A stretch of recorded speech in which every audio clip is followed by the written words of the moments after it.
brother. Yo, you can hear me? I can hear you. I can see you, bro. I see you everywhere on Benny Johnson, on Fox, on MS. You're gonna be everywhere, bro. How you doing, man? I'm doing good. I'm a little overwhelmed.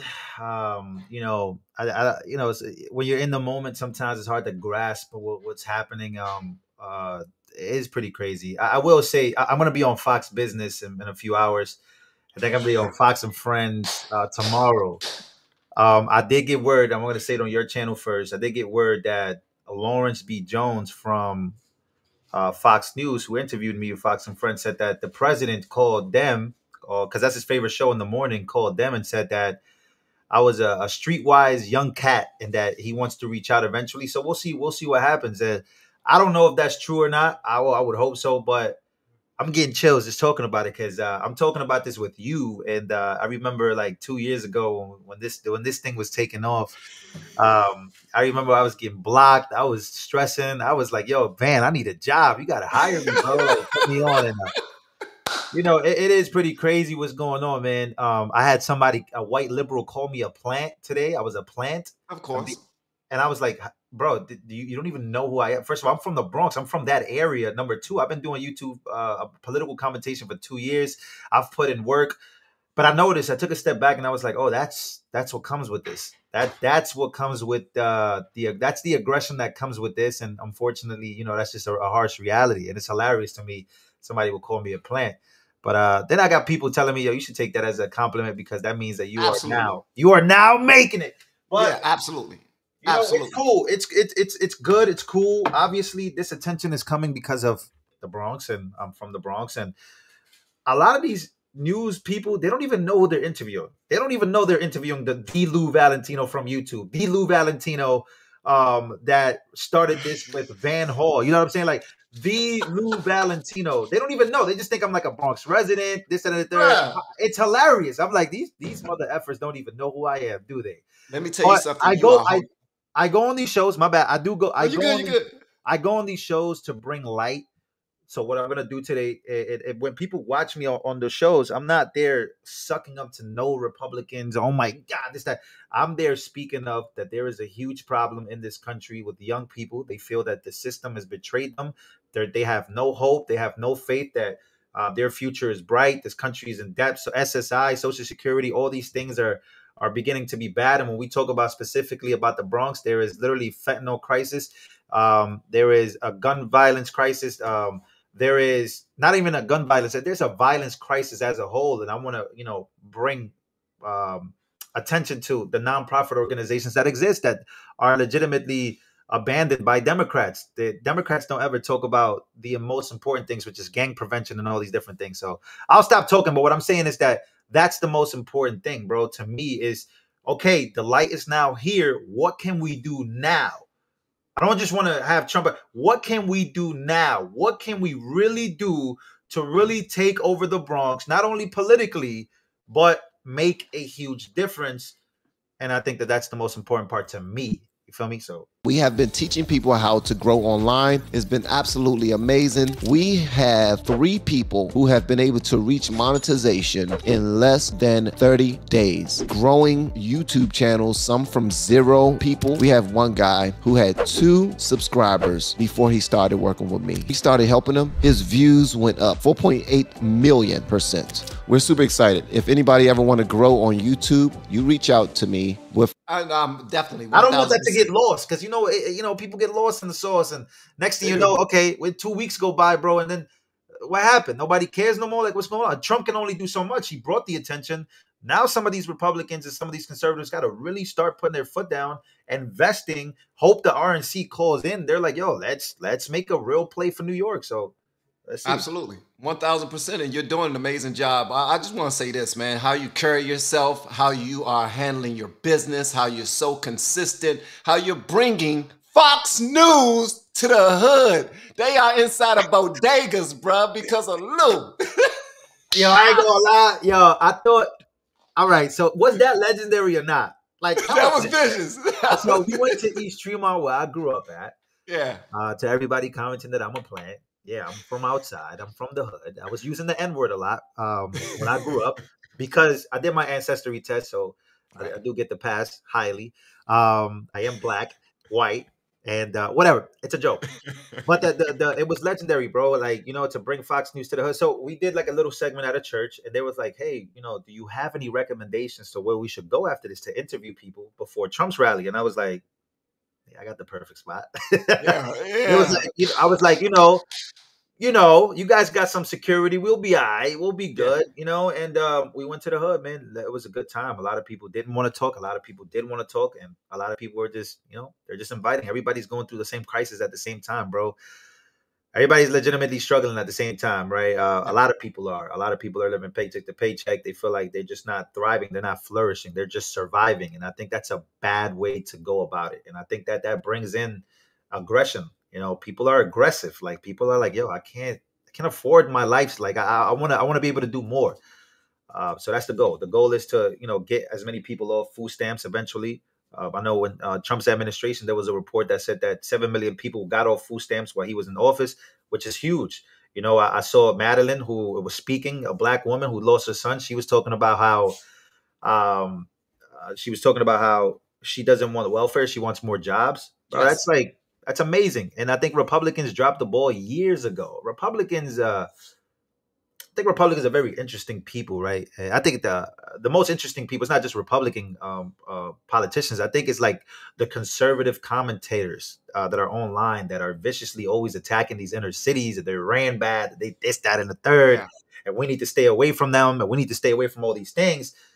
Well, do something about it, right? Stop talking about how bad it is. You go do something about it, or try to, big up people that are trying to do something about it. And I think that's where the cowardness comes. And I think that's where I split with Republicans, and I split with even Democrats on this, because people just like to talk about, oh my God, Baltimore's mayor is a DEI. It's like, oh, God, really, bro? That's what we're going to do. We're going to focus on that. Like, so I think that the focus should be more on helping and making a difference. And I think that's how Trump wins this election, in my opinion. What if Trump goes tomorrow? He's like, yo, Trump campaign is investing, I don't know how much money. I'm not trying to count his pockets, but I'm saying we're investing in nonprofits that have been abandoned by the Democrats, boys and girls clubs, things to get the kids off the streets and more into, getting them prepared for school, for college, all these different things that can really make a difference in people's lives, bro. Because I know they did for me. You know what's crazy? I'll say this. When I was growing up, bro, in the Bronx, like, there was this group of Christians that used to show up in the hood. They used to they were called Yogi Bear. Maybe some of you guys know. Yogi Bear. Yeah, bro. They were called Yogi Bear. They would show up in a truck, and they'll bring in all the kids from the neighborhood, and they'll, oh, God is a good God. Oh, yes, he is. You know what I'm saying? He can lift you up. Witness. You know what I'm saying? So they would come, and like, they were white people, bro. This is like some of my first interactions. Maybe I don't know. I don't know what my first interaction was with a white person. Maybe one of my teachers, but like, they came to the hood. They did these things, and then all of a sudden, they just stopped coming. Like, something happened. Like, they weren't getting funded, or maybe the hood just got too bad for them. But it's just like, I want to bring stuff like that back to the community, where, like, yo, like, kids get a chance to see, like, what good Christianity is, or what good conservatives can do. So Yogi Bear was a thing. So what I'm saying is that a lot of these things have been abandoned, and we got to bring some of that stuff back. So, well, you're already starting it, bro. I mean, because honestly, I cannot name a black conservative who's in the hood bringing MAGA country, or bringing Fox News, or bringing any other like a difference of opinion, just to start a conversation. And you're doing that, bro. And then on top of that, you're bilingual. You're speaking to all sides. You're getting it. Hey! Trump's strength is diversity. Yes. Yeah. His country's strength is diversity, and not just diversity of skin, but diversity of intellectuality. The way people think. You know what I'm saying? I think that's the most important, right? I think what the left misses is they're always trying to fit black people in, and Hispanics and gays out, but you really need to just focus on people's mentality, being diverse enough that way you're not in an echo chamber. You can hear a different idea, and I think that's where I'm at. I'm at a place where, I felt like I was okay. This is not going. I want I want to be able to say what I feel, and I want to be able to like if I don't like something Trump does, then I'm always eligible to say it, and I will say it. Right. If I don't like something that the left does all the time, I'll say it. I'll say these things. I'm not afraid. I have literally nothing to lose. I have God. Like I have Jesus on my side. Like I'm good. I'm safe. And I've been demonetized for 6 months. I've had all these things go wrong. I've had all these things go right. So it doesn't matter. So yeah, we got to. No, I love that you said that, because you're not only lip service. Like you're calling people to say, "Look, I hear what you're saying, but let's see some actual activity." And you did that, That's bro. what I'm You risked your whole YouTube career and everything. You like, man, I don't care. I'm say what I gotta say. I'm gonna go where I gotta go. I love it, bro. That's what I'm going to Fox to say. You know, it's not. I think Fox probably wants to hear like, oh, like a super pro Trump thing, and I think that they're missing the point if that's what they just want to hear. I think and I think this does vary. Like this can be a Trump. This is super Trump technically, but it's not about Trump. It's about what he did. What he did was he went to a deep blue area in the Bronx, New York, that voted 85% for Joe Biden in 2020. And he went there and he said, "You people are not forgotten." He also spoke about. I think one of my favorite things is that he spoke about success. He spoke about jobs. He spoke about things that I just thought, damn, that's amazing. You know, he said he spoke to black people too. He's like, yo, like this migrant crisis, as much as they try to gaslight you, it does affect you. A lot of these migrants are now ahead on the schedule when it comes to food stamps, when it comes to, you know, housing, permanent housing, all these benefits that they get. It's like, bro. And a lot of these migrants aren't even from like, you know, because the media would try to paint them as like, oh, they're Hispanic. No, bro, these people are from the Middle East. They're from Africa. Bro, there's literally so many different people, especially in the Middle East, Southeast Asia, Chinese nationals. Like, bro, what is happening in the United States of America? So I'm saying like this stuff does affect Black Chicago. It affects the Black the Black Bronx, the black individuals who live in these areas. And, you know, it's just, I think that Trump spoke to that crowd, and I think that the media is definitely melting down over that. I have a question for you real quick. When he was talking about education, did he get into his victimhood bag the same way Joe Biden did when he was speaking to Morehouse, when he was letting them know that America don't love y'all and y'all have to work 10 times as hard to be anywhere close as good as these white people? He was saying the same stuff back in the day when he was just losing every race, when he was like, poor people could be just as good as white people or something like that. He's still saying the same rhetoric, even when he think that he's encouraging people. But from what I heard, Trump wasn't on that. Trump was like, man, if you work hard, you get it. Like you get more lucky by how hard you're working and how hard you go and how focused you are. That seemed like night and day when I listened to the messaging that's coming from Trump versus what's coming from, seemed like everybody on the left almost. I'm glad you mentioned that, because that's another thing that I thought that, you know, he didn't really complain to, like Trump, you know, he does have sometimes where he could go off the rails and talk about his cases, and talk about how he's this, that, and the third. Bro, he didn't do that, in my opinion. He really focused on like the people that were there. It was like an optimistic, like optimism was really in the air. That's what's up. Like, yo, the future can be bright. We can do this. You know what I'm saying? Like it was like, you know, and we saw what and heard what Joe Biden said at Morehouse, and we saw how he, you know how he tried to pander, he tried to raise bait. And a lot of people, a lot of black people see that he is, even a lot of black liberals and Democrats are like, yo, this guy is really trying to get this black vote. He's trying hard. Very hard. And it was just two different worlds. One was literally screaming of victory, coming together and winning, and the other one was screaming about how you're not going to win if you don't choose me. So that's just insane. And you're not going to win if you don't choose me because you're black. Wow. That's the same thing he said on Breakfast Club. You don't vote for me, you ain't black. Yeah, it's pretty crazy. Did AOC really say that the Bronx was like, it was embarrassing for Trump to go to the Bronx? Yeah, she said that. She said that. And she also said she was thanking God that it rained in the morning. What? It rained really bad in the morning yesterday. It rained really bad. So a lot of people are like, oh my God, you know, like a lot of people that, you know, the people are, because what's funny about it, like there were people already on the line like around 10 in the morning, right? And those people got soaking wet, and they were waiting there because they wanted to be first on line. So you know, she comes out and she says, thank God that it's raining, you know, celebrating the fact that, oh, this might get canceled or something like that. But it's like, yo, you're thanking God that it's raining on the people of New York City. Like, what type of, what is going on?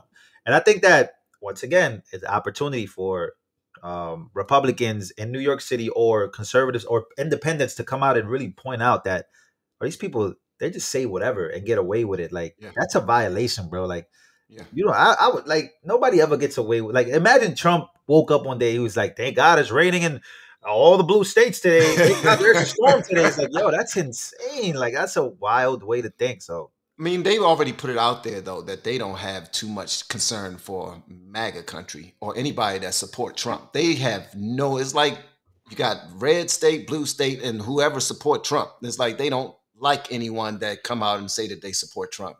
It's petty, man. It's petty. It's childish. It's a Democratic bullying tactic, though. It's happened for ages, right? It's don't show up to these things, you know, like they're trying to disown you or they're trying to bash you online, and you know, they'll really, you know, put out there like, yo, we not messing with you no more if you go out there, if you do that. And I think that the winning, you know what's crazy? In my opinion, the winning message, even for her, would have been that I love the people of my district. Yes. But I hate Donald Trump. I hate his guts. I hate everything he stands for. But the people of my district and the people of New York City have a right to listen to whoever they want and come to the decision they want to. That's it. That's way too reasonable. That's way, like, that's it. That's like, way too reasonable. People, if they want to go out there, they can. If they don't, then they don't. Yeah. And if they do go out there, you know, they'll get to make their own decisions. But it's like, it's just they feel like they have complete ownership. Like, what I was thinking, I was saying, like, Trump is making an effort to go to the Bronx. I don't remember the last time these people probably made the effort to do something big or to really get connected throughout the city, invest in, you know, billboards and that say, yo, come out here today. We're going to talk. We're going to do this. We're going to come against crime. We're going to come against drugs. All these things that are affecting Black people, affecting Hispanics. This is like nothing, you know? So now now all of a sudden they want to unite and do events and do all these things. It's like, it's not working no more, bro.